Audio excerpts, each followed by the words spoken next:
ঢাকা বিশ্ববিদ্যালয় সহ দেশের পাবলিক বিশ্ববিদ্যালয়গুলোর ভর্তি পরীক্ষায় ইংরেজি অংশে ভালো করার জন্য প্রশ্ন বুঝে বুঝে সলভ করার কোনো বিকল্প নেই। তারই ধারাবাহিকতায় আমি আয়োজন করতে যাচ্ছি স্পেশাল কুইজ অ্যানালাইসিস, যার মাধ্যমে আমরা প্রত্যেকদিন নতুন নতুন গুরুত্বপূর্ণ প্রশ্ন নিয়ে আলোচনা করতে যাব ইনশাল্লাহ। সো কথা না বাড়িয়ে আজকে আমাদের প্রশ্নটা দেখে নেই। আজকের এই প্রশ্নগুলান কাদের জন্য দরকারি বা আমার এই কুইজ অ্যানালাইসিস গুলান কাদের জন্য দরকারি, যেহেতু প্রথম ভিডিও একটু বলে দিচ্ছি। তোমরা যারা ঢাকা বিশ্ববিদ্যালয় অর্থাৎ টার্গেট ডিইউ ঢাকা বিশ্ববিদ্যালয়ের স্বপ্ন দেখছো, অথবা সেকেন্ড টাইম বলতে ঢাকা বিশ্ববিদ্যালয় ব্যতীত বাংলাদেশের সকল বিশ্ববিদ্যালয় ভর্তি পরীক্ষায় কিন্তু বর্তমানে সেকেন্ড টাইম বিশ্ববিদ্যালয় ভর্তি পরীক্ষা দেয়া যাচ্ছে। সুতরাং প্রত্যেকটা বিশ্ববিদ্যালয় ভর্তি পরীক্ষায় এই প্রশ্নগুলো খুবই গুরুত্বপূর্ণ ইনশাল্লাহ। কোশ্চেনটা একটু দেখার চেষ্টা করি। The children were delighted by the monkeys swinging through the trees. Question number 1, option number 1। এবং ঢাকা বিশ্ববিদ্যালয়ে 12-13 সেশনে আসা একটা প্রশ্ন। আসলে বিষয়টা দাঁড়ায় এমন, প্রত্যেকবারে বিগত প্রশ্নগুলো যেগুলো 5-7 বছর মানে গ্যাপ পড়ে গেছে, এই প্রশ্নগুলো আবার ঘুরে ফিরে আসার একটা প্রবণতা কিন্তু দেখা যায়। পরবর্তী প্রশ্নটা, swinging of the monkeys through the trees, the children were delighted. The monkeys swinging through the trees, the children were delighted. Because of monkeys swinging through the trees, the children were delighted. চারটা option দেখলে আমরা যেটা বুঝতে পারলাম, এই অপশনটা আসছে ভাইয়া, এই প্রশ্নটা আসছে মেইনলি ড্যাংলিং মডিফায়ার এই টার্মটা থেকে। ওকে, ড্যাংলিং মডিফায়ার এই টার্মটা থেকে আমাদের প্রশ্নটা চলে আসছে। এবং এক্ষেত্রে তোমাকে যে জিনিসটা মাস্ট মাথায় রাখতে হবে সেটা হচ্ছে, একটা কথা খুব গুরুত্বপূর্ণ ভাবে লিখে নিবা, মডিফায়ার যাকে মডিফাই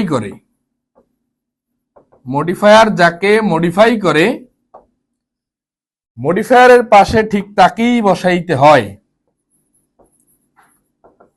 মডিফায়ার এর পাশে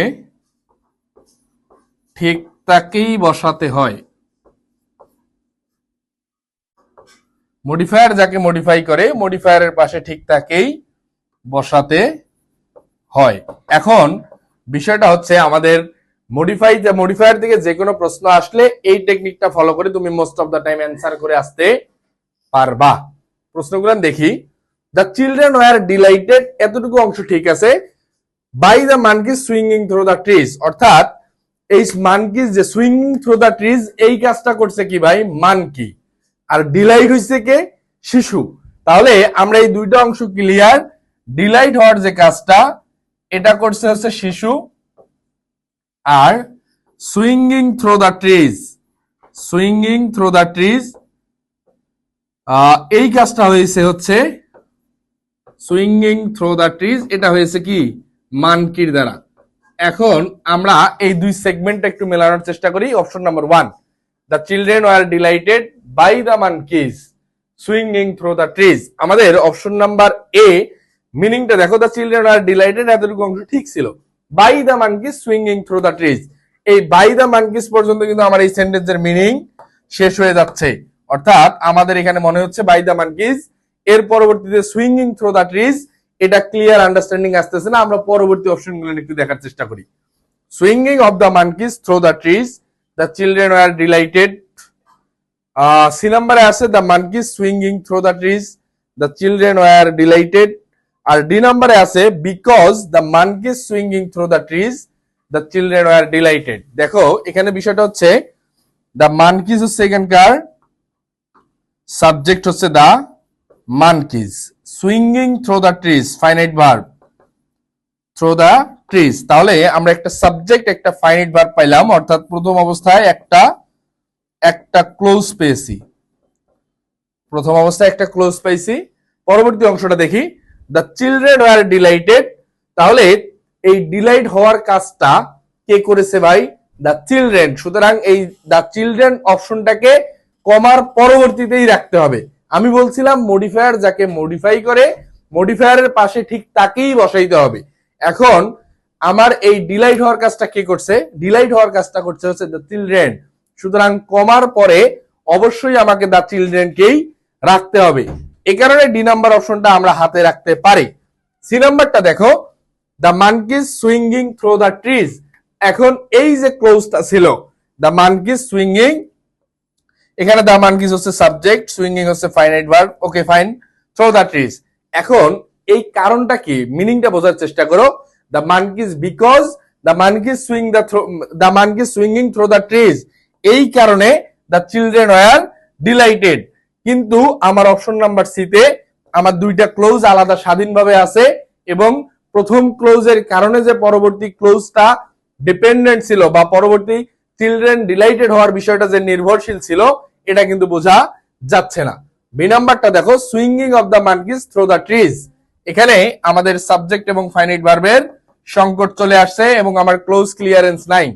option number A, the children were delighted by the monkeys swinging through the trees, সুতরাং আমার এ নাম্বার অপশনটিও হচ্ছে না, কারণ আগে চিলড্রেন ডিলাইটেড হতে পারবে না, পারে নাই, যেহেতু আমার মানকিজের যে সুইঙ্গিং থ্রো দ্য ট্রিজ এই কাজটা আগে করতে অবশ্যই হবে। আমাদের এই প্রশ্নের কাঙ্ক্ষিত অ্যান্সার পেলাম হচ্ছে D number.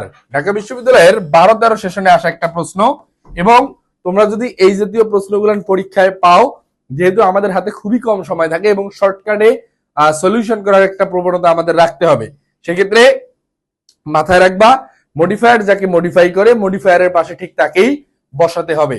Most of the time এটা ফলো করে আমাদের কারেক্ট অ্যান্সার চলে আসবে। তাহলে এই কথাটুকু একটু লিখে নিবা, ড্যাংলিং মডিফায়ার মোটামুটি এগুলা দিয়েই 90% সময়ে প্রশ্ন কারেক্ট করা যায়। পরবর্তী অপশনটা দেখি। আর আজকের আমাদের প্রত্যেক দিনের যে কুইজের ধারাবাহিকতা, আজকে আমরা যে বিষয়টা দেখার চেষ্টা করতেছি, target due plus second time English course, target due plus second time English course, যেখানে গ্রামার, ভোকাবুলারি, টেক্সট বুক এবং রিটেনের পূর্ণাঙ্গ প্যাকেজ মাত্র 950 টাকায় প্রোভাইড করতেছি। এই কোর্সের ক্লাস শুরু হতে যাচ্ছে আগামী অক্টোবর মাসের 1 তারিখে। অক্টোবর মাসের 1 তারিখে, যেহেতু ঢাকা বিশ্ববিদ্যালয়ে ভর্তি পরীক্ষা অ্যাটলিস্ট আরো 4 থেকে 4.5 মাস সময় পাওয়া যাবে, সুতরাং আমরা একটু ধীরে ধীরে শুরু করে যাতে শেষ পর্যন্ত তোমাদের সাথে থাকতে পারি সেই প্রত্যাশায় আমরা অক্টোবরের 1 তারিখ থেকে এই কোর্সের কোর্স ফি ক্লাস শুরু করতে যাচ্ছি, এবং কোর্স ফি নির্ধারণ করা হয়েছে 950 টাকা। এবং এই কোর্সের ক্লাস করার মানে ভর্তি হওয়ার পূর্বে আমার যে লাইভ ক্লাসগুলো আছে তোমরা অবশ্যই দেখে সিদ্ধান্ত নিতে পারবা। দেখা হবে নতুন কোনো ভিডিওতে, সে পর্যন্ত সকলে ভালো থেকো, সুস্থ থেকো, আল্লাহ হাফেজ, আসসালামু আলাইকুম।